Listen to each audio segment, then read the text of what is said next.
எசேக்கியேல் 47வது அதிகாரம். 1025வது பக்கம்.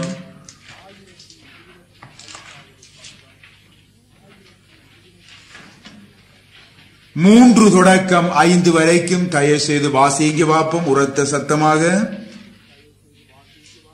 அந்த புருஷன் தமது கையில் நூலை பிடித்துக் கொண்டு கிழக்கே புறப்படுகையில் அந்த புருஷன் தமது கையில் நூலை பிடித்துக் கொண்டு கிழக்கே புறப்படுகையில் 1000 முழம் அளந்து தண்ணீரை கடக்க பண்ணினார். என்னை தண்ணீரை கடக்க பண்ணினார். தண்ணீர் கணுக்கால் அளவாயிருந்தது. தண்ணீர் கணுக்கால் அளவாயிருந்தது. பின்னும் அவர் 1000 முழம் அளந்து என்னை தண்ணீரை கடக்க பண்ணினார். அங்கே தண்ணீர் முழங்கால் அளவில் இருந்தது. பின்னும் அவர் 1000 முழம் அளந்து என்னை கடக்க பண்ணினார். அங்கே தண்ணீர் இடுப்பளவாயிருந்தது. பின்னும் அவர் 1000 முழம் அளந்தார். அங்கே அது நான் கடக்க கூடாத நதியாயிருந்தது. தண்ணீர் நீர்ச்சாளமும் கடக்க முடியாத நதியுமாயிருந்தது. கர்த்தருடைய நாமம் மகிமைப்படுவதாக. அருமையான தேவனுடைய பிள்ளைகளே, எசேக்கியேல் தீர்க்கதரிசி ஒரு ஆற்றை அல்லது நதியை காணுகின்றார். அந்த சம்பவத்தை தான் அவர் இங்கே குறிப்பிடுகின்றார். இங்கே எசேக்கியேல் தீர்க்கதரிசி ஒரு நதியை காணுகின்றார். அது உலக பிரகாரமான நதி அல்ல. உலக பிரகாரமான நதி ஆவிக்குரிய நமக்கு எந்த அனுபவத்தையும் தராது.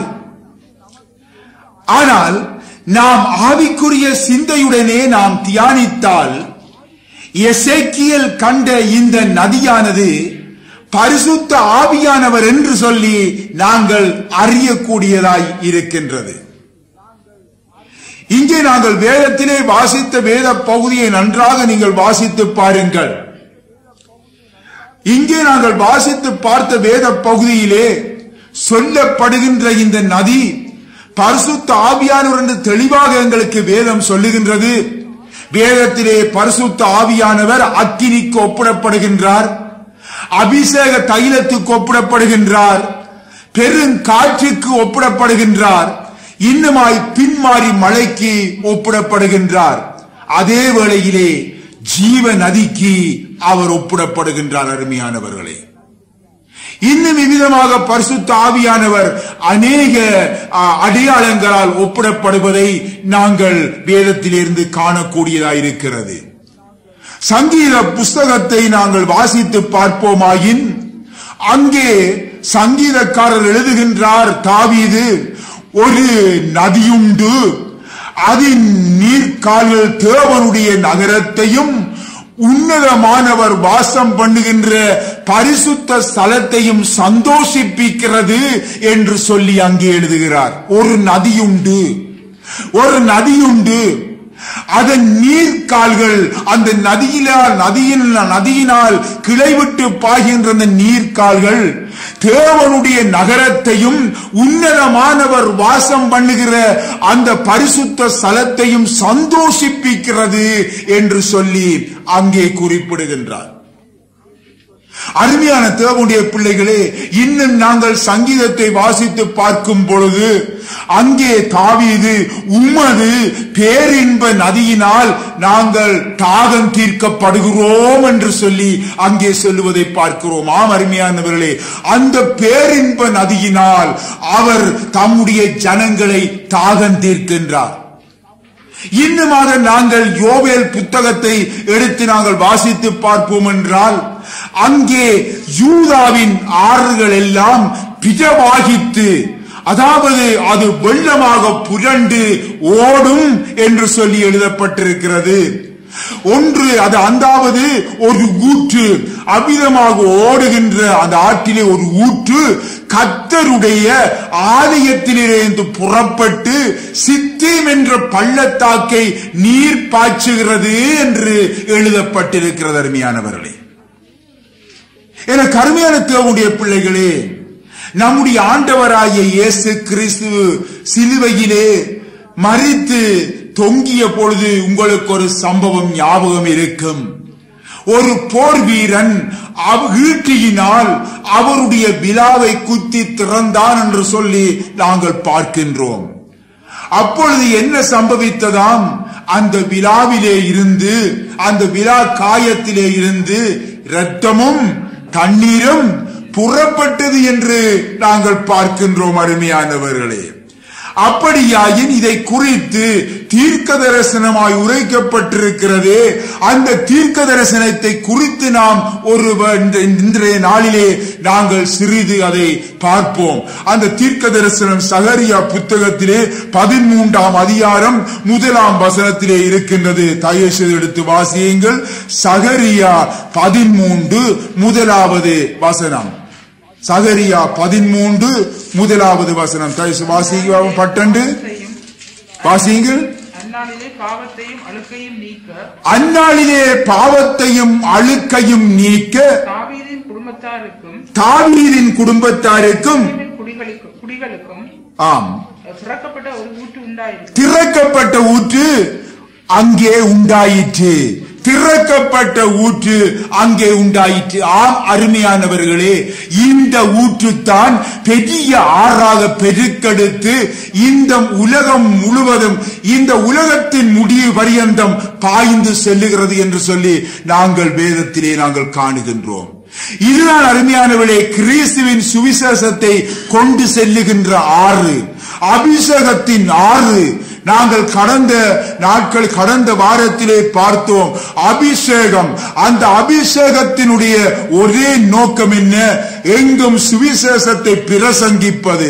ஆம், இந்த ஆண்டவராகிய இயேசு கிறிஸ்துவினுடைய விலாவில் இருந்து அங்கே ஓடிய இரத்தமும் தண்ணீரும் கிறிஸ்துவின் சுவிசேஷத்தை கொண்டு செல்லுகின்ற ஆறு, அதுதான் அபிஷேகத்தின் ஆறு. அருமையானவர்களே, கர்த்தரின் திருச்சபை அங்கே உருவாகியது இந்த ஆறினால் தான். அருமையானவர்களே, என கருமையான தேவனுடைய பிள்ளைகளே, பரிசுத்த ஆவியானவர் ஆளுகை செய்கின்றார் அங்கே பரிசுத்த சபையிலே. கர்த்தருடைய பரிசுத்த சபையிலே கர்த்தருடைய ஆவியானவர் ஆளுகை செய்கின்றார். பரிசுத்த ஆவியானவர் ஆளுகை செய்கிறார். எதற்காக? அந்த சபையை அவர் கர்த்தருடைய வருகைக்காக, இயேசு கிறிஸ்துவின் வருகைக்காக, அதாவது மணவாளனுக்கேற்ற மணவாட்டியாக சபையை மாற்றும்படியாக அவர் அங்கே ஆளுகை செய்து கொண்டிருக்கின்றார். ஆகவே இங்கே என்ன நடைபெறுகின்றது? இவ்விதமாய் பரிசுத்த ஆவியானவர் இந்த இடத்திலே ஆளுகை செய்கின்றாரே, சபையிலே ஆளுகை செய்கின்றாரே, அங்கே என்ன நடைபெறுகின்றது? சத்தியம் என்ன சொல்லுகின்றது? மனம் திரும்புதலும் பாவ மன்னிப்பும் எருசலேம் தொடங்கி சகல தேசத்தாருக்கும் இயேசுவின் நாமத்தினாலே பிரசங்கிக்கப்படுகிறது. எனக்கு அருமையான தேவனுடைய பிள்ளைகளே, எதற்காக? ஏனென்றால் சீயோனிலே இருந்து வேதமும், எருசலேமில் இருந்து கர்த்தரின் வசனமும் வெளிப்படும் என்று சொல்லி தீர்க்கதரிசி கூறுகின்றார். அந்த தீர்க்க தரிசனத்தின் நிறைவேறுதலாக இது இருக்கிறது. அருமையானவர்களே, ஆகவேதான் அப்போஸ்தலர் நடவடிக்கைகள் 5ஆம் அதிகாரத்திலே 20வது வசனத்திலே நீங்கள் எடுத்து வாசித்து பாருங்கள். அப்படியே சீஷர்கள் போய் தேவாலயத்திலே நின்று இந்த ஜீவ வார்த்தைகள் எல்லாவற்றையும் ஜனங்களுக்கு சொன்னார்கள் என்று சொல்லி எழுதப்பட்டிருக்கின்றது. எனக்கு அருமையான தேவனுடைய பிள்ளைகளே, அந்த ஜீவ நதி உங்கள் மத்தியிலே அசைவாடிக் கொண்டிருக்கிறார். அந்த ஜீவநதி உங்கள் மத்தியிலே அசைவாடிக் கொண்டிருக்கின்றார். எனவேதான் கர்த்தருடைய ஆலயத்திலே நாங்கள் அமர்ந்திருக்கும் பொழுது நாங்கள் கர்த்தருக்கு ஏற்ற அந்த பயத்துடனே நாங்கள் அமர்ந்திருக்க வேண்டும். கர்த்தருடைய ஆலயம் என்றால் எது? கர்த்தருடைய ஆலயம் என்றால் நாம் ஒவ்வொருவரும். அருமையானவர்களே, இந்த கட்டடம் அல்ல, இந்த கட்டடம் கர்த்தர் தன்னை ஆராதிக்கும்படியாய் கிருபையாய் தந்திருக்கின்ற இடம். ஆகவே நம்முடைய சபையானது தேவனுக்கு ஏற்ற ஒரு சபையாக மாற வேண்டும் என்றால் நாம் ஒவ்வொருவரும் பரிசுத்தமாக வேண்டும். நாம் ஒவ்வொருவரும் பரிசுத்தமாக வேண்டும். அந்த பொறுப்பு நாம் ஒவ்வொருவருக்கும் கர்த்தர் கொடுத்திருக்கின்றார். அருமையானவர்களே, ஆகவே இந்த ஜீவநதி நம் மத்தியிலே அசைவாடிக் கொண்டிருக்கின்றார். தேவ ஆவியானவர் வேதத்திலே பார்க்கின்றோம். ஆதியாகமத்திலே தேவ ஆவியானவர் ஜலத்தின் மேல் என்ன செய்து கொண்டிருந்தாராம்? அசைவாடிக் கொண்டிருந்தாராம். அசைவாடிக் கொண்டிருந்தாராம். இந்த அசைவாடிக் கொண்டிருந்த பொழுது என்ன நடைபெறுகின்றது? அங்கே தேவனுடைய வார்த்தையினால் இந்த உலகமானது சிருஷ்டிக்கப்படுகிறது. தேவ ஆவியானவர் அசைவாடிக் கொண்டிருக்கிற அதே வேளையிலே தேவனுடைய ஒவ்வொரு வார்த்தையினாலும் இந்த உலகமானது சிருஷ்டிக்கப்படுகிறது. என கருமையான தேவனுடைய பிள்ளைகளே, அப்படியே உங்கள் மத்தியிலும் கர்த்தருடைய ஆவியானவர், தேவ ஆவியானவர் அசைவாடிக் கொண்டிருக்கும் பொழுது ஆண்டவருடைய அதாவது அந்த அசைவாடுதலுக்கு உங்களை ஒப்புக் கொடுத்து நீங்கள் அமர்ந்திருக்கும் பொழுது தேவன் தன்னுடைய வார்த்தைகளினால் உங்களை உயிர்ப்பித்து ஒரு புதிய மனிதனாக மாற்றிக் கொண்டிருக்கின்றார். அல்லேலூயா, அல்லேலூயா. ஒரு புதிய மனிதனாக மாற்றிக் கொண்டிருக்கிறார். நாங்கள் ஒவ்வொருவரும், நீங்கள் ஒவ்வொருவரும் புதிய மனிதனாக மாற வேண்டும் என்பதற்காகவே நாம் இந்த இடத்திலே வந்திருக்கின்றோம். அல்லேலூயா, அல்லேலூயா. நாம் புதிய மனிதனாக மாறிவிட்டோம். நாம் புதிய மனிதனாக மாறிவிட்டோம். அருமையானவர்களே, எப்படி ஞானஸ்நானத்தின் மூலமாக புதிய மனிதனாக மாறிவிட்டோம். ஆனாலும் நம்முடைய சரீரத்திலே, இந்த மாமிசத்திலே, இந்த பலவீனமான மாமிசத்திலே பலவிதமான பாவங்கள் ஆட்கொள்ளுகின்றது என்பதை நாம் மறுக்க முடியாது. ஆகவேதான் கர்த்தர் தன்னுடைய சபையின் மூலமாக தன்னுடைய ஜனங்களை அவர் நாளுக்கு நாள் பரிசுத்தப்படுத்திக் கொண்டே இருக்கிறார். எப்போ வரைக்கும் அவர் பரிசுத்தப்படுத்திக் கொண்டிருக்கிறார்? கர்த்தர் தன்னுடைய வருகை வரை. கர்த்தர் தன்னுடைய வருகை வரை.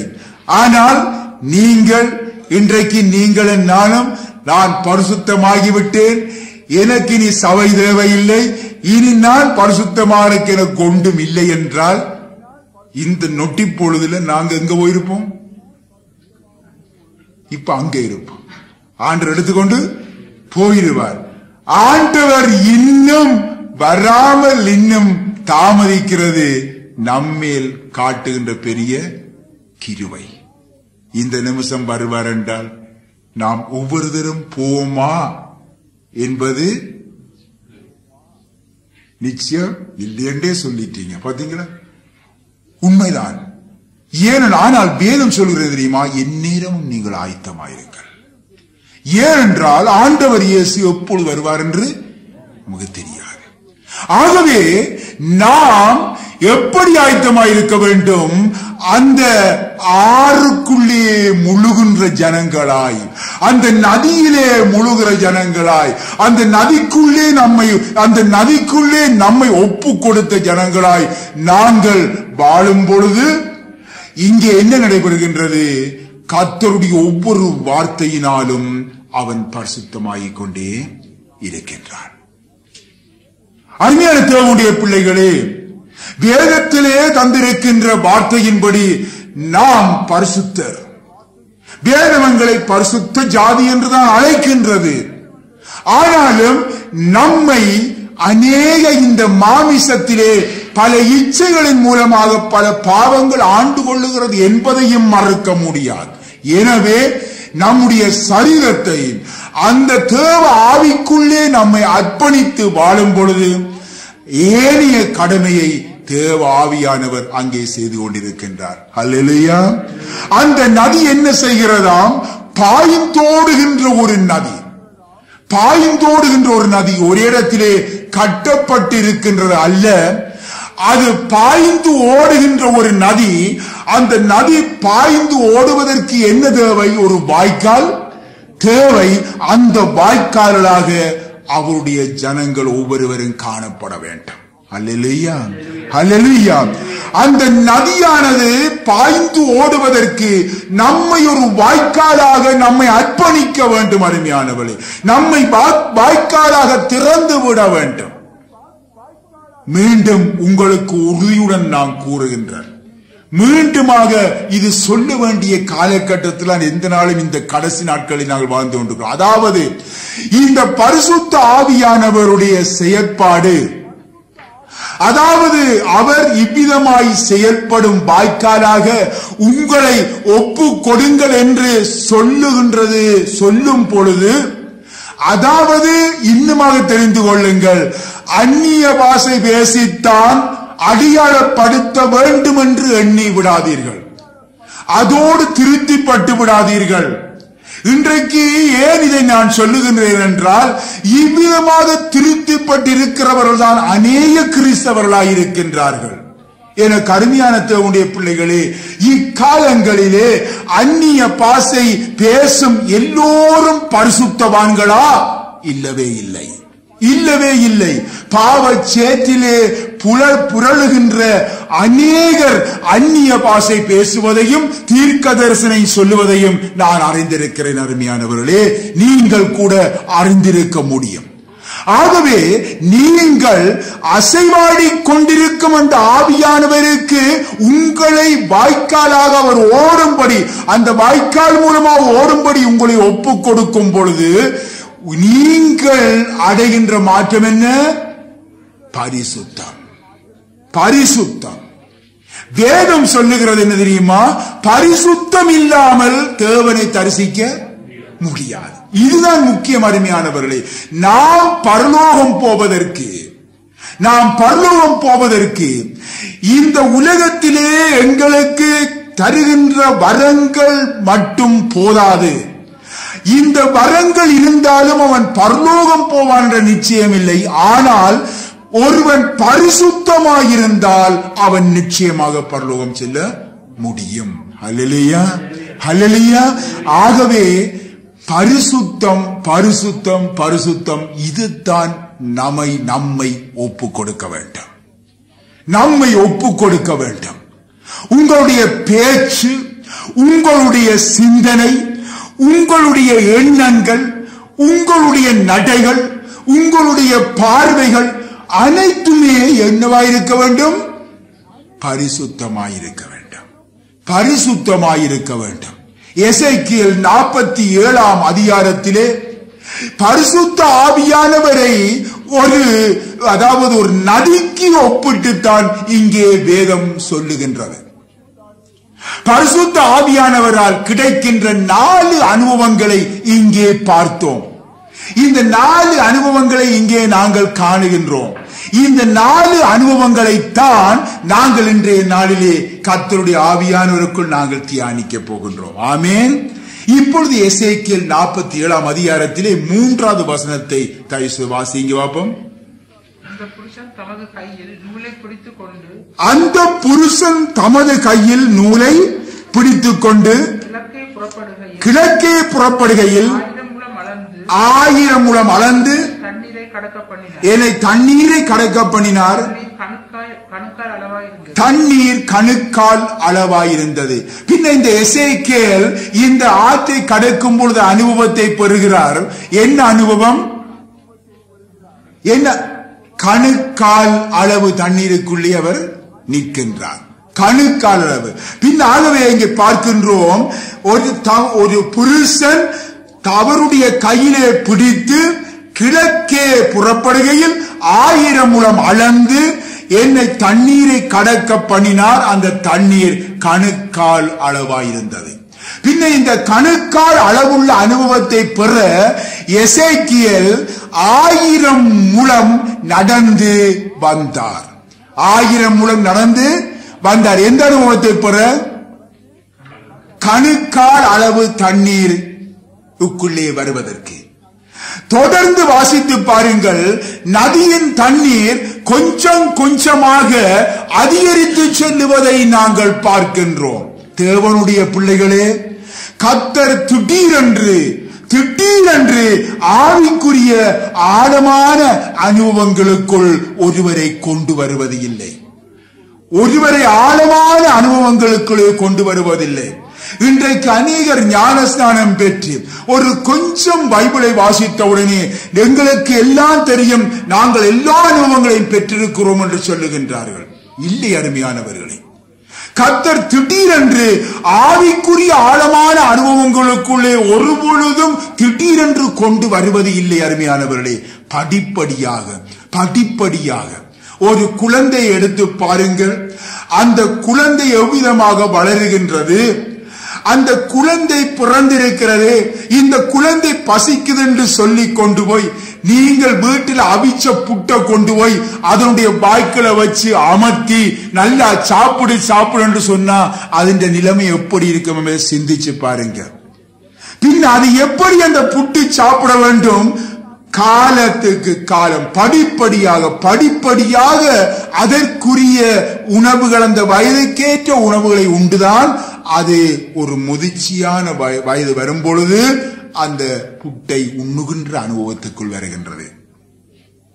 என கருமையான தேவனுடைய பிள்ளைகளே, படிப்படியாக படிப்படியாக, அதாவது ரட்சிக்கப்பட்ட ஒரு தேவனுடைய பிள்ளை படிப்படியாக வேதம் வாசித்தல், ஜெபம் செய்தல், சபை ஐக்கியம், பரிசுத்தம் ஆகியவற்றிலே அந்த வாய்க்கால் வழியாக அந்த கணுக்கால் அளவிற்கு அங்கே ஆண்டவர் கொண்டு வந்து விடுகின்றார். அங்கே கணுக்கால் அளவிற்கு கொண்டு வந்து விடுகிறார். அங்கே பாதங்கள் ஆற்றின் தண்ணீரை தொடுகின்றது. கணுக்கால் என்று சொல்லும் பொழுது அங்கே தண்ணீருக்குள்ளே நாங்கள் காலை வைக்கும் பொழுது அந்த பாதம் நனைந்து அந்த கணுக்கால் வரைக்கும் நிற்கின்றது. பின்ன இந்த தண்ணீருக்குள்ளே நிற்கின்றது எது? பாதம். கால் பாதம் தண்ணீருக்குள்ளே நிற்கின்றது. பின்ன இந்த கால் பாதம் நிலைத்து உறுதியாய் நிற்கும் பொழுதுதான் நாம் அந்த தண்ணீருக்குள்ளே நிற்க முடியும். நன்றாக அறிந்து கொள்ள வேண்டும். ஒரு பொருள் சரியாக நிறுத்தப்படாவிட்டால், பாருங்கள், ஒரு ஸ்டாண்ட் சரியாக அதுக்கு இல்லை என்று சொன்னால் அது எப்படியோ ஆடும் அல்லது விழும். அது சரியாக இருக்க வேண்டும், நேராக நீங்கள் நினைத்த மாதிரி அழகாக இருக்க வேண்டும் என்றால் அதனுடைய பாதமானது உறுதியாக இருக்க வேண்டும். அல்லது போனால் அது நிச்சயமாக ஆட்டம் கொடுக்கும். அருமையானவர்களே, கடற்கரையிலே நீங்கள் நின்று பாருங்கள். நீங்கள் நின்று பார்த்திருப்பீர்கள். முந்தியும் கூட கடற்கரையிலே நீங்கள் நிற்கும் பொழுது அலைகள் வந்து கரையிலே அடித்துக் கொண்டிருக்கிறது. அப்பொழுது உங்களுடைய பாதமானது அந்த நிலத்திலே உறுதியாக இல்லாவிட்டால் உங்களை அது அடித்து சென்றுவிடும். ஆகவே நீங்கள் அசையாமல், அந்த அலைகளுக்கு அசையாமல் உறுதியாக நிற்க வேண்டும் என்றால் உங்களுடைய பாதத்தை நீங்கள் நிறைய கெட்டியாக அந்த நிலத்தோடு பிடித்துக் கொள்ளுவீர்கள். ஆகவே உங்கள் பாதம் சரியாக உறுதியாய் நின்றால் நீங்கள் சரியாய் தள்ளாடாமல் நிற்பீர்கள். என கடுமையான தேவனுடைய பிள்ளைகளே, கிறிஸ்துவுக்குள் உங்களுடைய வாழ்க்கை சரியாக அமைக்கப்படாவிட்டால், சரியாக கட்டப்படாவிட்டால் வாழ்க்கை தள்ளாடுவதை நிச்சயமாக நீங்கள் அறிவீர்கள். நாங்கள் பார்க்கின்றோம். பாருங்கள், அவவிசுவாசியாகிய ஒருவரை ஒரு விசுவாசி திருமணம் செய்து கொண்டால் அவனுடைய வாழ்க்கை நிச்சயமாக, அந்த விசுவாசியின் வாழ்க்கை நிச்சயமாக ஆடுவதை நாங்கள் பார்க்கின்றோம்.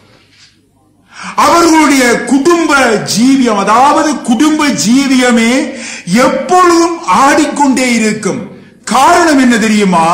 அந்த வாழ்க்கையானது கிறிஸ்துவுக்குள் சரிவர அங்கே கட்டப்படவில்லை. பின் ஆகவே கிறிஸ்துவுக்குள் அந்த வாழ்க்கை கட்டப்படும் பொழுது, அல்லது கிறிஸ்துவை ஏற்றுக்கொண்ட ஒருவர் அந்த வாழ்க்கையிலே, கிறிஸ்துடைய வாழ்க்கையிலே அந்த பாதத்திலே ஊன்றி நிற்கும் பொழுது அவன் ஒரு பொழுதுமே அசைக்கப்படவே மாட்டான். ஏனென்றால் அவனுடைய வாழ்க்கை கிறிஸ்துவில் கட்டப்பட்டிருக்கிறது. அல்லேலூயா. சங்கீதம் 40 நீங்கள் எடுத்துக்கொள்ளுங்கள். 2 3 தயவு செய்து வாசிங்க பார்ப்போம். சங்கீதம் 40 2 3 வாசிக்கப்பட்டது. சேற்றிலிருந்து தூக்கி எடுத்து என் கால்களை கன்மலையின் மேல் நிறுத்தி என் அடிகளை உறுதிப்படுத்தி நமது தேவனை துதிக்கும் புது பாட்டை அவரின் வாயிலே கொடுத்தார். அல்லேலூயா. பின்னாகவே ஒரு மனிதனுக்கு தேவன் தம்மை துதிக்கும் ஒரு புது பாட்டை அவனுடைய வாயிலே என்ன முறையிலே கொடுக்கின்றார்? முதலாவது என்ன செய்கின்றார்? அவர் ஒரு மனிதனை என்ன செய்கின்றார்? உளையான சேற்றிலே இருந்து நம்மையும் அப்படித்தான் அவர் தூக்கி எடுத்தார். ஏதோ ஒரு சேற்றிலே இருந்து நம்மை தூக்கி எடுத்து எங்கள் கால்களை என்ன செய்கிறார்? கன்மலையிலே நிறுத்தி என் அடிகளை அந்த அடிகளை அவர் உறுதிப்படுத்தி தேவனை தம்மை துதிக்கின்ற புதுப்பாட்டை நம்முடைய வாயிலே கொடுக்கின்றார். ஹல்லேலூயா, ஹல்லேலூயா. ஆகவே அநேகர், அடுத்த வசனத்தில் பாருங்க, அநேகர் அதை கண்டு பயந்து கர்த்தரை நம்புவார்கள். சத்தியத்தை நன்றாக பாருங்க. கர்த்தர் சேற்றிலே இருந்து தூக்கி எடுத்து அடிகளை, அதாவது பாதங்களை உறுதிப்படுத்தி தேவனை துதிக்கும் பாட்டை நம்முடைய வாயிலே கொடுத்தார். அநேகர் அதை கண்டு பயந்து கர்த்தரை நம்புவார்கள். பாருங்க அருமையானவர்களே, இன்று நடப்பது என்ன? சேற்றிலே இருந்து தங்களை தூக்கி எடுக்கும் கர்த்தருக்கு கீழ்ப்படிய மறுத்து விடுவதனால் எப்படி பரிசுத்த ஆவியாகிய நதிக்குள்ளே நடக்க, தங்களை அந்த ஆற்றுக்குள்ளே நடக்க, அந்த கணுக்கால் அளவுக்கு நடக்க தங்களை ஒப்புக் கொடுக்காததினால் என்ன நடைபெறுகிறது? அந்த நதிக்குள்ளே, அதாவது அந்த 1000 முழம் நடக்கும்படி கையை பிடித்து கர்த்தர், வாப்பா, வா மகளே, வா மகனே, உன்னை நான் ரட்சித்திருக்கிறேன், இந்த நதிக்குள்ளாலே நடந்து வா என்று சொல்லி கையை பிடித்து இழுக்கும் பொழுது, இல்லை நான் வரமாட்டேன், நான் வரமாட்டேன் என்று சொல்லி என்ன செய்கின்றார்கள்? அந்த நதிக்குள்ளே இறங்க அவர்கள் மறுத்து விடுகின்றார்கள். கர்த்தருடைய கரத்தை உதறி தள்ளிவிட்டு நாங்கள் நடக்க மாட்டோம் என்று சொல்லிவிடுகின்றார்கள். வாயால் சொல்லவில்லை தான், ஆனால் அவருடைய இருதயத்தினால், செய்கையினால் அதை செய்து விடுகின்றார்கள். இதனால் இவர்களுடைய பாதங்கள் கர்த்தரால் உறுதிப்படுத்த முடியாமல் இருக்கிறது. இதனால் இவர்களுடைய ஆவிக்குரிய ஜீவியத்தில், அதாவது அவருடைய ஆவிக்குரிய வாழ்க்கை தள்ளாடத் தொடங்குகிறது. அருமையானவர்களே, தள்ளாடத் தொடங்குகிறது. ஆனால் வாயினால் பாடல்கள், துதிகள், அந்நிய பாசைகள், தீர்க்க தரிசனங்கள், கூச்சல்கள், ஆட்டங்கள் தாராளமாக வெளிவருகிறது என்று சொல்லி கூட நீங்கள் ஒரு வேளையிலே நினைக்கலாம். ஆனால் இது கர்த்தர் கொடுக்கும் புது பாடல் அல்ல, கர்த்தர் கொடுக்கும் துதிகள் அல்ல, அது மாமிசத்தின் பலத்தினால் வருகின்ற துதிகளும் பாடல்களும். அருமையானவர்களே, எனவேதான் அநேகர் இவைகளை கண்டு சிரிக்கிறார்கள், கர்த்தரை நம்பாமல் விட்டுவிடுகின்றார்கள். ஆனால் சத்தியம் என்ன சொல்லுகின்றது? சேற்றிலே இருந்து தூக்கி எடுத்து அடிகள் உறுதிப்படுத்தப்பட்ட ஒரு மனுஷனுக்கு தேவன் அவனுடைய வாயிலே துதியின் பாடலை கொடுக்கின்றார். அநேகர் அதை கண்டு என்ன செய்கின்றார்கள்? பயப்படுகிறார்கள், பயப்படுகிறார்கள், கர்த்தரை நம்புகிறார்கள். என கடுமையான தேவனுடைய பிள்ளைகளே, இதுதான் இன்றைக்கு அநேகமாக நடக்கின்ற காரியம். ஏன் கர்த்தர், அதாவது அவர்களை கண்டு அவர்கள் பயப்படாமல் சிரிக்கிறார்கள், அவர்கள் மற்றவர்கள் கர்த்தரை நம்புகிறார்கள் இல்லை. என கடுமையான தேவனுடைய பிள்ளைகளே, நாங்கள் நன்றாக சிந்தித்து பார்க்க வேண்டும். நாங்கள் நன்றாக இந்த காலத்திலே வித்தியாசங்களை காண வேண்டும். இதுதான் நாங்கள் வேறு விரிக்கப்பட்ட ஒரு வாழ்க்கையை நாங்கள் இங்கே காணக்கூடியதாக இருக்கின்றது. தேவனுடைய ஜனங்கள் எவ்விதமாக வேறு விரிக்கப்பட்ட ஜீவியம் செய்ய வேண்டும் என்றதை இங்கே நாங்கள் உறுதியாக கண்டுகொள்ளுகின்றோம். ஒரு தேவனுடைய பிள்ளையுடைய பாதங்கள் உறுதியாக இருக்குமானால், உறுதியாக அங்கே நிலைநிறுத்தப்பட்டிருக்குமானால், அவன் பரிசுத்த ஆவியானவரின் ஆளுகைக்குள்ளே தன்னை முழுமையாக அர்ப்பணிக்க வேண்டும். தன்னை முழுமையாக அர்ப்பணிக்க வேண்டும். தேவ பிள்ளைகள் என்று இன்றைக்கு அழைக்கப்படும் எல்லோரும் இன்றைக்கு பரிசுத்த ஆவியானுடைய ஆளுகைக்குள்ளே அர்ப்பணித்து விட்டார்களா தங்களை என்று சொல்லி சொன்னால் இல்லை என்றுதான் மறுமொழி கிடைக்கும். பரிசுத்த ஆவியை பெற்றிருக்கிறார்கள், ஆனால் அவரால் நடத்தப்படுவதற்கு தங்களை ஒப்புக் கொடுக்கவில்லை. அருமையானவர்களே, 90% இல்லை என்றுதான் சொல்ல வேண்டும். பரிசுத்த ஆவியானவருடைய ஆளுகைக்குள்ளே தங்களை அர்ப்பணித்திருந்த அந்த ஆதி அப்போஸ்தலர்களை பாருங்கள். வேதத்திலே ஆதி அப்போஸ்தலர்களை அந்த அப்போஸ்தலர் நடவடிக்கையில் எடுத்து பாருங்கள். அவர்கள் பரிசுத்த ஆவியானுடைய ஆளுகைக்குள்ளே தங்களை ஒப்புக் கொடுத்த பிற்பாடு அவர்கள் அப்போஸ்தலருடைய அந்த ஆதி அப்போஸ்தலர் காலத்திலே இருந்த ஜனங்கள் அவர்கள் அப்போஸ்தலர்களுடைய உபதேசத்திலும் அப்பம் புட்குதலிலும் அதாவது அந்நியோன்யத்திலும் அப்பம் புட்குதலிலும் ஜெபம் பண்ணுதலிலும் எப்படியாயிருந்தார்களாம்? உறுதியாய் தரித்திருந்தார்கள். உறுதியாய் தரித்திருந்தார்கள். என கருமையான தேவனுடைய பிள்ளைகளே, ஆகவேதான் எபிரேயர் 3ஆம் அதிகாரத்திலே நாங்கள் 14ஆம் வசனத்திலே நாங்கள் பார்க்கும் பொழுது, எபிரேயர் 3:14 நாங்கள் பார்க்கும் பொழுது, நாம் ஆரம்பத்திலே கொண்ட நம்பிக்கையை முடிவு பரியந்தம் உறுதியாய் பற்றி கொண்டிருப்போமாகில் கிறிஸ்துவினிடத்திலே பங்குள்ளவர்களாயிருப்போம். நாம் எப்பொழுது பற்றி கொண்ட நம்பிக்கை? ஆரம்பத்திலே பற்றி கொண்ட நம்பிக்கை.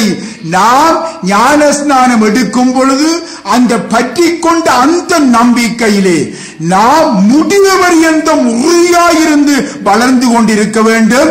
அப்பொழுது கிறிஸ்துவினிடத்திலே நாம் பங்குள்ளவர்களாய் இருப்போம் என்று சொல்லி இந்த எபிரேயர் எழுதுகின்றார்.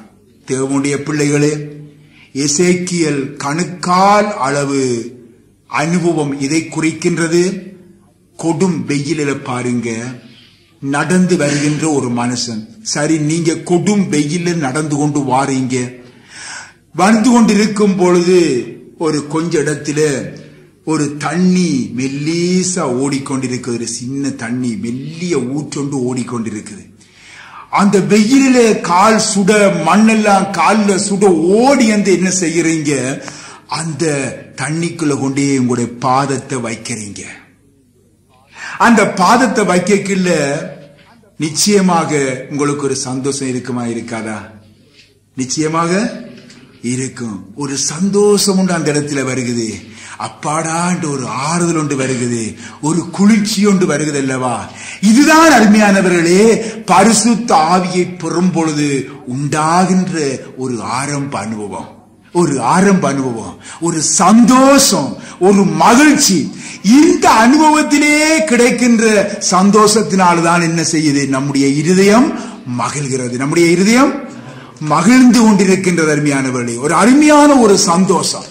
ஆகவே இவ்விதமாக இந்த சந்தோஷம் எது? கணுக்கால் அளவு. இந்த கணுக்கால் அளவோடு அநேகர் திருப்தி அடைந்து விடுகின்றாங்க. இவ்வளவு போதும் என்று சொல்லி என்ன செய்றாங்க? திருப்தி அடைந்து விடுறாங்க. இது தேவனை ஒரு பொழுதுமே திருப்திப்படுத்தாது. தேவனை ஒரு பொழுதுமே திருப்திப்படுத்தாது. அங்கே பாருங்கள், எசேக்கியேலுடைய அனுபவத்தை நாங்கள் இங்கே காணுகின்றோம். 47வது எசேக்கியேல் 47வது அதிகாரத்திலே 4வது வசனத்தை வாசியுங்கள். வாசியுங்கள். அடுத்தது, அவர் 1000 முழம் அளந்து ஆம் என்னை தண்ணீரை கடக்க பண்ணினார். ஆம், அங்கே தண்ணீர் முழங்கால் அளவாயிருந்து. பின்னும் அவர் 1000 முழம் அளந்து தண்ணீரை கடக்க பண்ணினார். அது முழங்கால் அளவு இருந்தது. என கருமையான தேவனுடைய பிள்ளைகளே, கணுக்கால் அளவு அனுபவத்திலே உண்டாகும் குளிர்ச்சி, சந்தோஷத்திலே நாம் நின்றுவிடக் கூடாது. நாம் நின்றுவிடக் கூடாது. முழங்கால் அனுபவத்துக்குள் நாம் வர வேண்டும். முழங்கால் அனுபவத்துக்குள் நாம் வர வேண்டும். அது என்ன முழங்கால் அனுபவம்? முழங்கால் அனுபவம் என்றால் என்ன? முழங்காலிலே இருந்து நாம் ஜெபிக்கின்ற ஜெப வீரர்களாய் நாங்கள் மாற வேண்டும். ஹல்லேலூயா, ஹல்லேலூயா, ஹல்லேலூயா. முழங்காலிலே நின்று ஜெபிக்கின்ற ஒரு ஜெப வீரராய் நாங்கள் மாற வேண்டும். நம்முடைய ஆண்டவர் இயேசு முழங்காலிலே இருந்து எப்பொழுதும் அவர் ஊக்கத்தோடு ஜெபித்தார் என்று சொல்லி நாங்கள் வேதத்திலே பார்க்கின்றோம். அருமையானவர்களே, தானியேலை குறித்து நாங்கள் வேதத்திலே பார்க்கும் பொழுது அங்கே தானியேலுடைய அந்த காலத்திலே ஜெபிக்க கூடாதபடி ஒரு சட்டம் ஒன்று தேசத்திலே வந்தது. அந்த சட்டம் பிறப்பிக்கப்பட்ட பொழுதிலும் தானியேல் எப்பொழுதும் போல வளமை போல முழங்கால் படியிட்டு ஜெபம் செய்தார். இந்த நாளில இவ்விதமான சட்டம் ஒன்று வந்துட்டா தேவனுடைய பிள்ளைகளுக்கு இதே வாட்சி போயிடும். கேட்டா சொல்லுவாங்க, ஐயோ சட்டம் வந்துட்டது இல்ல, நாங்க சட்டத்துக்கு கீழ்ப்படிய வேணும் என்று சொல்லி நன்றாக பேசாம இருந்துருவாங்க. ஆகவே அருமையானவர்களே, நாங்கள் எந்த சூழ்நிலை வந்தாலும் கர்த்தருடைய சட்டத்தை யாராலும் உடைக்க முடியாது. ஆகவே நாம் முழங்கால் அளவு அனுபவத்திற்குள் நாங்கள் எங்களை ஒப்பு கொடுக்க வேண்டும். ஸ்தேவானை பாருங்கள். ஸ்தேவான் தன்னுடைய அவருடைய வாழ்க்கையை நாங்கள் பார்க்கும் பொழுது அவருடைய கயவர் கூட்டம் அவரை நோக்கி கல்லெறிய ஆரம்பித்தவுடனே ஸ்தேவான் முழந்தாள் படியிட்டார் என்று பார்க்கிறோம். இந்த முழந்தாள் படியிட்டதினால் அங்கே அவர் என்னத்தை காண்கின்றார்? பிதாவை காணுகின்றார். வலது பார்சத்திலே இயேசுவை காணுகின்றார். எனக்கு அருமையான தேவனுடைய பிள்ளைகளே, ஸ்காட்லாந்து தேசத்திலே வாழ்ந்த ஜான் நாக்ஸ் என்ற ஒரு தேவ மனிதனை குறித்து நான் ஒரு புத்தகத்திலே வாசித்தேன். அங்கே வாசித்த பொழுது அவர் முழந்தாள் படியிட்டு தேசத்துக்காக பாரத்தோடு ஜெபிக்கின்ற ஒரு மனுஷன். ஆகவே அந்த தேசத்தை ஒரு ராணி அரசாண்டு வந்தால், அந்த ராணியுடைய பெயர் மேரி. அந்த ராணி அரசாண்டு வந்தாலும் அவள் ஒரு சரியான ஒரு இரத்த வரி கொண்ட ஒரு ராணியா. பின்ன அந்த ராணி ஒரு நாள் அவர் சொல்லுவாளாம், நான் இந்த உலகத்திலே யாருக்கும் பயப்படுவதே இல்லை, நான் யாருக்கும் பயப்படுவதில்லை. ஆனால் முழந்தாளிலே நிற்கின்ற அந்த ஜான் நாக்ஸுக்கு மாத்திரம்தான் நான் பயப்படுகிறேன். ஏனென்றால் அவன் முழந்தாள் இட்டவுடனே என்னுடைய உடம்பெல்லாம் தீப்பற்றி எரிகிறது என்று சொல்லி அவள் சொன்னாளாம் என்று சொல்லி நான் அவரை குறித்த ஒரு சரித்திரத்திலே நான் வாசித்தேன். அருமையானவர்களே, அதில் கருமையான தேவனுடைய பிள்ளைகளே, உங்களுடைய முழங்கால் பிளந்தான் உங்களுக்கு என்னத்தை கொண்டு வரும்? ஆவிக்குரிய பலத்தை கொண்டு வரும். உங்களுடைய முழங்கால் தான் உங்கள் சபையை சத்துருக்களின் வல்லமைகளிலே இருந்து பாதுகாக்கும். நீங்கள் முழந்தால் இடும் பொழுது சபைக்கு எதிராய் எழும்புகின்ற சத்துருக்கள், ஐயோ எனக்கு எதிரே, எனக்கு எதிரே, உடம்பெல்லாம் எதிரே என்று சொல்லி சத்தமிட்டு கொண்டு சபைக்குள்ளே ஓடி வந்து அந்த குளிர்ச்சியான இளைப்பாறுதலை காணுகிற ஜனங்களாய் மாற வேண்டும். எனக்கு அருமையான தேவனுடைய பிள்ளைகளே, நீங்கள் முழந்தால் இடும் பொழுது நரக அக்கினியினால் பற்றி எரியும் சத்துருக்களின் நாவுகள் அந்த தெய்வீக அக்கினி பற்றி எரிகின்ற நாவாக மாறும். ஆம் அருமையானவர்களே, உங்கள் முழந்தால் பிளந்தால் தேவ வல்லமையை கொண்டு வருகின்றது, பரிசுத்த ஆவியானுடைய வல்லமையை கொண்டு வருகின்றது. ஆகவே பரிசுத்த ஆவியானவரின் ஆளுகைக்குள்ளே உங்களை முழுமையாக அர்ப்பணிக்கிறவர்களாய் நீங்கள் முழந்தாள் இடுங்கள். ஹல்லேலூயா, ஹல்லேலூயா. அடுத்ததாக வசனத்திலே நீங்கள் அந்த பாருங்கள், எழுதப்பட்டுள்ள அடுத்த காரியம் என்ன? பின்னும் அவர் 1000 முழம் அளந்து என்னை கடக்க பண்ணினார், அங்கே தண்ணீர் இடுப்பளவாய் இருந்தது. பின்னும் அவர் 1000 முழம் அளந்து என்னை கடக்க பண்ணினார், அங்கே எப்படியாம் இருந்தாம்? தண்ணீர் இடுப்பளவாயிருந்தது. பின்ன இந்த இடுப்பு என்றால் இதை குறிக்கிறது?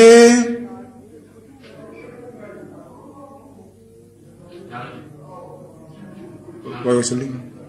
இந்தியாவில கொட்ட சீசன் சத்தம் போடணும்.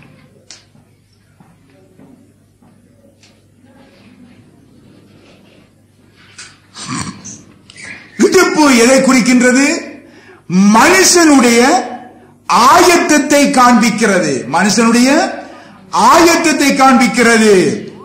யுத்த வீரர்களை பாருங்கள், அவர்கள் இடுப்பை உறுதியாய் கட்டுவார்கள். ஆம், போருக்கு ஆயத்தம் என்றுடனே இடுப்பை கட்டுவார்கள். மல்யுத்தத்துக்கு ஆயத்தம் என்றால் இடுப்பை கட்டுவார்கள். யுத்த பயிற்சிக்கு ஆயத்தம் என்றால் இடுப்பை கட்டுவார்கள். ஏதோ இந்த பாருங்கள் ஏதும் ஒரு வைபவங்கள் நடக்கின்ற பாருங்க, ஏதும் கல்யாண வீடுகள் விருந்து பாருங்க, உடனே என்ன செய்வாங்க, சால்வை எடுத்து இடுப்பை கட்டுவாங்க. சாப்பாடு போடுறதுக்கு அவர் ஆயத்தப்படுத்திட்டார். என்ன சாப்பாடு போட தானே ஆயத்தப்படுத்திட்டார். அங்கே சேவை செய்ய தன்னை ஆயத்தப்படுத்திட்டார். தன்னை பணிவிட செய்ய அங்க தன்னை அர்ப்பணிச்சிட்டார். ஆகவே எனக்கு அருமையான தேவனுடைய பிள்ளைகளே, நன்றாக சிந்திங்க. ஏன் கையில கட்டலாமே, காலில் கட்டலாமே, ஏன் இடுப்புல கட்டுறார்? அந்த இடுப்பு என்பது அங்கே மனிதனுடைய ஆயத்தத்தை அங்கே காண்பிக்கிறது. மனிதனுடைய ஆயத்தத்தை அங்கே காண்பிக்கிறது அருமையானவர்களே. ஆகவே இந்த இடுப்பு மனிதனுடைய ஆயத்தத்தை காண்பிக்கிறபடியினால் ஆண்டவர் இயேசு பாருங்க, சிலருடைய சீசருக்கு பணிவிடை செய்யும் முன்பு ஒரு சீலையை எடுத்து அறையிலே கட்டினார் என்று சொல்லி பார்க்கின்றோம். ஆம், ஊழியம் செய்ய அவர் எப்பொழுதும் ஆயத்தமாக இருந்தார். ஊழியம் செய்ய அவர் எப்பொழுதும் ஆயத்தமாக இருந்தார். உங்கள் அறைகள் கட்டப்பட்டதாகவும் உங்கள் விளக்குகள் எரிகிறதாகவும் இருக்கட்டும் என்று ஆண்டவர் இயேசு கூறினார். ஆம், உங்களுடைய அறைகள் கட்டப்பட்டிருக்க எப்பொழுதும் நீங்கள் ஊழியத்துக்கு ஆயத்த நிலையிலே இருக்க வேண்டும். தேவனுடைய சுவிசேஷத்தை அறிவிக்க எப்பொழுதும் ஆயத்த நிலையில் இருக்க வேண்டும். எப்படி? உங்களுடைய விளக்குகள் எரிகின்ற விளக்குடன் ஆயத்த நிலையிலே இருக்க வேண்டும். ஆமென், ஹல்லேலூயா. தேவனுடைய பிள்ளைகளே, பரிசுத்த ஆவியானவரின் அந்த பாய்ந்தோடு நதிகள் இடுப்பு ஆழத்துக்குள் நீங்கள் உங்களை அர்ப்பணித்து விடுங்கள். இடுப்பு அளவுக்குள்ளே அங்கே நீங்கள் இறங்கி விடுங்கள். அந்த இடுப்பளவாகிய அந்த அறையை நீங்கள் கட்டிக் கொள்ளுங்கள். சத்தியம் என்னும் கச்சையினால் உங்கள் அறைகள் கட்டப்பட்டிருக்கும். முழு பலத்தோடு புறப்பட்டு சென்று சுவிசேஷத்தை அறிவியுங்கள். ஹல்லேலூயா, ஹல்லேலூயா.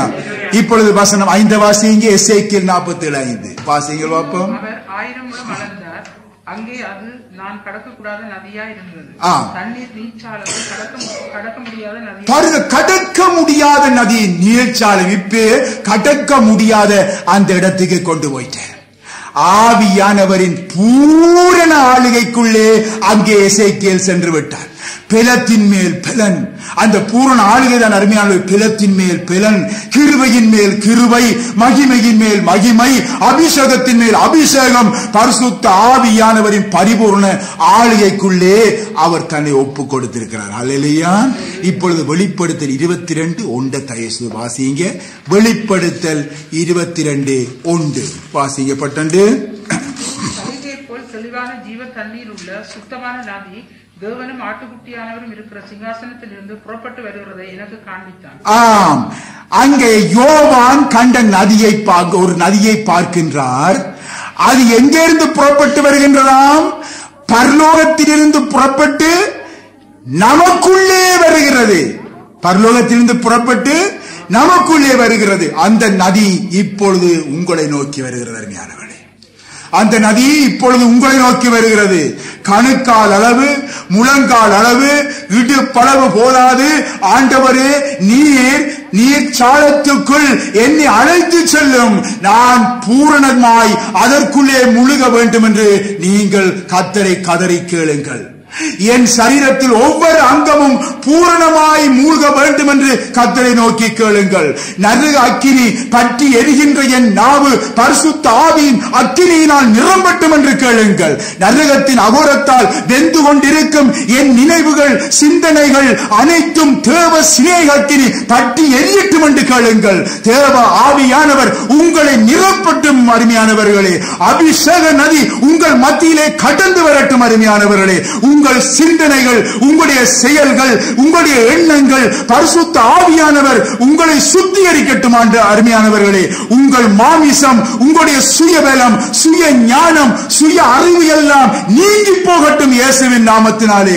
ஆவியானவர் அருமையானவர்களே உங்களை வழிநடத்த ஒப்புக் கொடுங்க. முழுமையாக ஒப்புக் கொடுங்க. எனக்கு அருமையான தேவனுடைய பிள்ளைகளே, நாங்கள் ஆவியானவரை ஒவ்வொருவரும் பெற்றிருக்கிறோம் என்று கடந்த வாரம் நாங்கள் பார்த்தோம். அந்த ஆவியானவர் உங்களிலே அனல் கொண்டு எரிய வேண்டும், அனல் கொண்டு பற்றி எரிய வேண்டும். அந்த பற்றி எரிகின்ற அனுபவத்துக்குள்ளே உங்களை அர்ப்பணியுங்கள். அந்த ஆறு ஓடி வர, உங்கள் மூலமாக ஓடி வர நீங்கள் உங்களை வாய்க்காலாக மாற்றிவிடுங்கள். ஆவியானவர் தாமே உங்கள் ஆவி ஆத்துமா சரீரத்தை பூர்ணமாய் ஆட்கொள்ளுவாராக. ஆமேன். நீங்கள் கேட்ட இந்த தேவ தூது உங்களுக்கு மிகவும் ஆசீர்வாதமாக இருந்திருக்கும் என கர்த்தருக்குள் நம்புகிறோம்.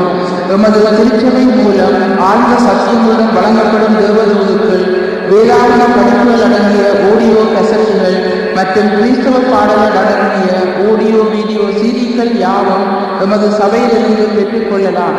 எமது திருச்சபை ஆனது ஜெர்மனியில் உள்ள ஹம் என்ற நகரத்தில் அமைந்துள்ளது. பல ஆண்டு காலமாக கர்த்தருடைய பாதத்தில் கண்ணீரோடு அமர்ந்திருந்து புறப்பட்டதே யெகோவா நிசி பூரண சுவிசேஷ சபை ஆகும். நமது சபையானது ஜீவனுள்ள தேவனுடைய வீடாய் சத்தியத்துக்கு தூணும் ஆதாரமாய் இருந்து வருகிறது. எமது சபையானது பம்பானூர் அருகாமையில் உள்ள ஆவோக்காவுக்கு எதிர்ப்புறமாக அமைந்துள்ளது. இங்கு ஒவ்வொரு ஞாயிறும் பிற்பகல் 3 மணிக்கு பரிசுத்த ஆராதனையும், ஒவ்வொரு மாதமும் உபவாச வெளிப்பு ஆராதனைகளும் நடைபெறுகிறது.